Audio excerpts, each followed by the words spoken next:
wala yakhtubu ala khitbati, na mtu pia asifanyaje, asipose juu ya posa na mwenzake.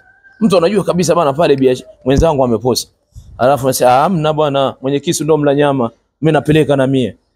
Alafu akiona ana appearance ule muonekano wake na fulani muonekano wake na mimi pana pale mimi nitawini tu pale, mimi nani anapeleka. Hii ni haram na ni uvurugaji.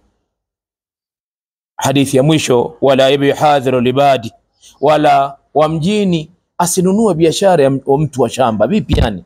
Gari inakuja sokoni, hii ni watu wale wa sokoni kule, inakuja inakutana na mtu, kabla ya kufika nata wako watu kule wanaisubiria kule ndio waipeleke sokoni. Ukifika pale nakwambia bwana, leo biashara ya soko ni hii na hii, kwa hiyo biashara yako bwana leo shilingi ngapi, itakuwa tutakuuzia kwa bei hii. Kumbe sio bei hiyo, ushalanguliwa hapo.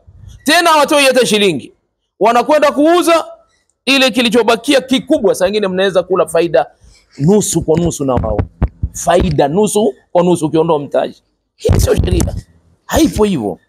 Kwa hiyo Mtume anasema wala yabhadhir libad, kisha Mtume akasema da'u nasa, waacheni watu, yarzuku Allahu ba'dhum min ba'd, Mwenyezi Mungu awaruzuku baadhi yao kwa baadhi. Vipi yani?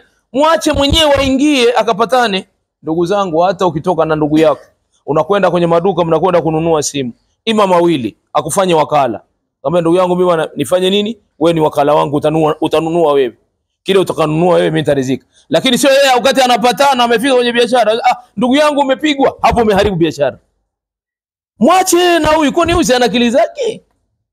Ukiingilia tu kwamba ndugu yangu hapo unapigwa, tayari umevuruga biashara na umefanya kosa. Mawili, mwambie bwana wewe ni mgeni, naomba mimi ni wakili wako, nitakununulia ile pesa, nitakuwa chagua unaotaka, mimi kupatana na kila kitu na pesa na mimi. Hii inakubalika kisheria. Lakini sio muende pale alafu wewe ndio unakuwa wakili wake wa kumhami asifanye biashara, unavuruga biashara. Mwache apatane. Almutabayyan bil khiyar, wenye kuuziana wawili wana khiari, wakiridhiana, huyu akachukua, huyu akasema nimekuuzia au nimenunua, basi